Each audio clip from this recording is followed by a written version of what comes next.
Hello, I ordered a package from the internet with some accessories for my S30. This is a dew shield. There's a little cap you can put on the dew shield. These things all connect magnetically. Just stick them on the optical tube. This right here is a cap, a dust cap for the optical tube. Doesn't come with one for some reason.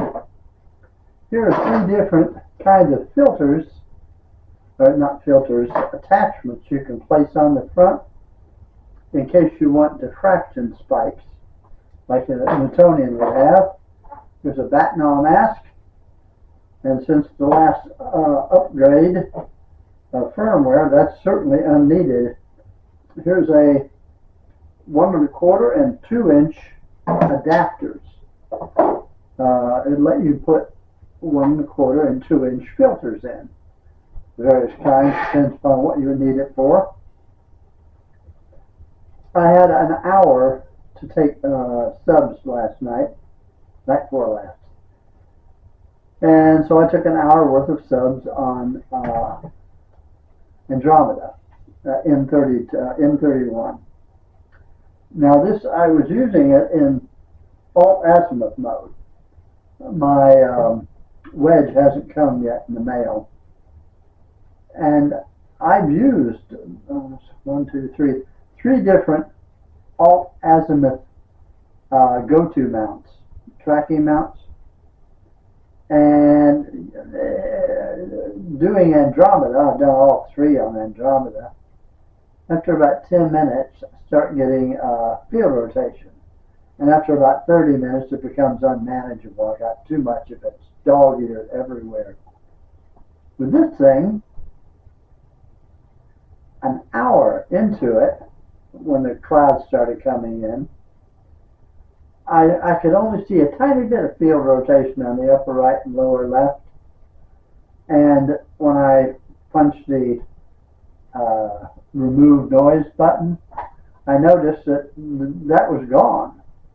And I checked the stars. It didn't crop it. The stars were there all the way out to the very edge.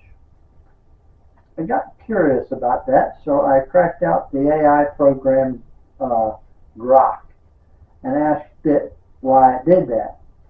And it said that the AI and the little brain in this thing had a field rotation removal routine that was only limited as to how well it would work.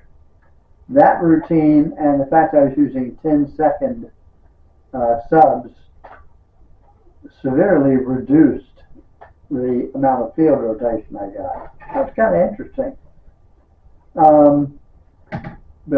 Before I went out the first time, I didn't watch any videos or read the owner's manual or anything, because I wanted to pretend I just come in from the field at a farm, opened up the box, messed around with it, take it out, see if I could figure it out myself. Set it down, take photographs.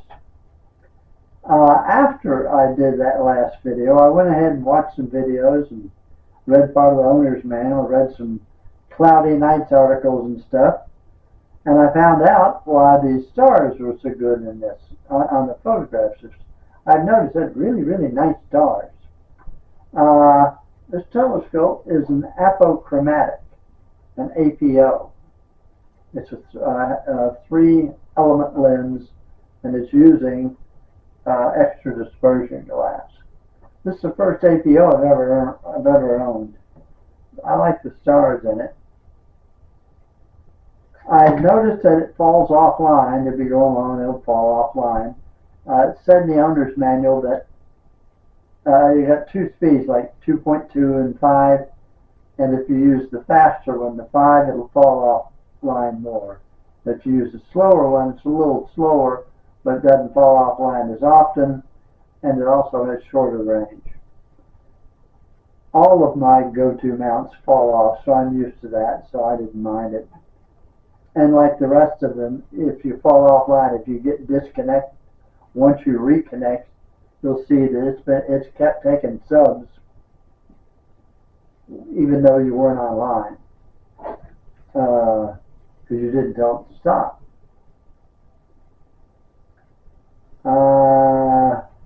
Yeah, when I took the that 1 hour worth of subs on M31, it was over here in the Northeast. Well, the first night I went out, there was no moon. That's because it had already set by the time I got out. The night before last, when I went out, the moon was over here in the Southeast. It was a little better than half full. I always get moon gradients. You take your moon gradients and your sky glow, and it kind of messes the picture up. That's why I had to start using an Antlia quad band filter whenever the moon was out. That cuts out 85% of the light, but it cuts out all the moon gradients and sky glow. When I was taking photos of Andromeda with this, I didn't have no sky glow and no moon gradient. I asked Grok about that, and it said that if I got real close, I would get the moon gradient. But the AI in here, well, for one thing, it dithers. And for automatically, you have to tell it that.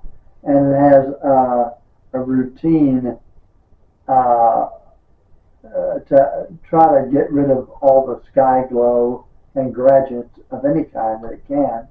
And if it doesn't like to look at the picture, it throws it away and doesn't stack it.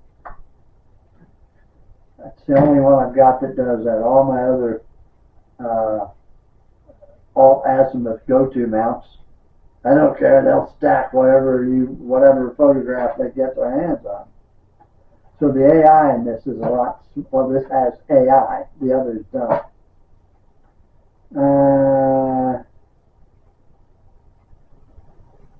Yeah. Oh, got a note here.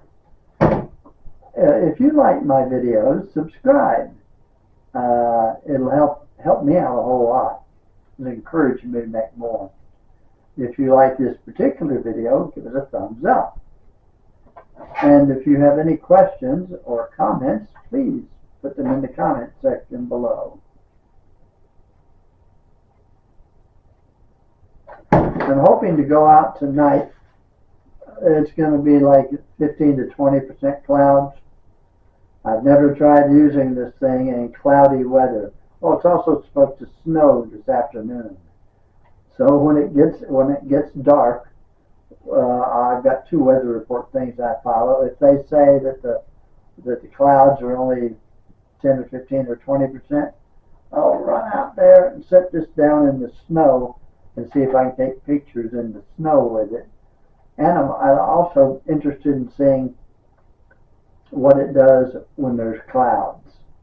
Is it going to drop frames, not take frames? I don't know, because I've never tried that. Anything else? One last thing, the battery. Now it says in the documentation that the battery lasts 6 hours. It also says that the lower level you can use this thing in is at 0 centigrade, at 32 Fahrenheit, freezing. On both nights I've had it out, the temperatures dropped well below freezing. I found that I almost ran out of power in an hour. So in addition to ordering a wedge, which hasn't come yet, I've also ordered a cord. I've read that it takes 5 volts. You can recharge it with 5 volts. You can also plug 12 volts into it. And there's an extension cord. Plug it into here and then plug it into your extension cord to the wall. It was specifically designed for this. So I'm hoping once I get and it said in the article about it that it would charge. It was a fast charge device, and you could run it off that without running the battery down. It would take the energy out of the battery. You would recharge as quick as it was discharging. I guess the point is, it might be 6 hours worth of power if you're in 70-degree weather, but if you're in below freezing weather, it's not going to last 6 hours. Yeah. And I guess that's all I have to report on this. Just wanted to show you my neat new tip, my neat new accessories, and let you know I'm still working on this thing and trying to figure things out. Till I see you again, happy trails.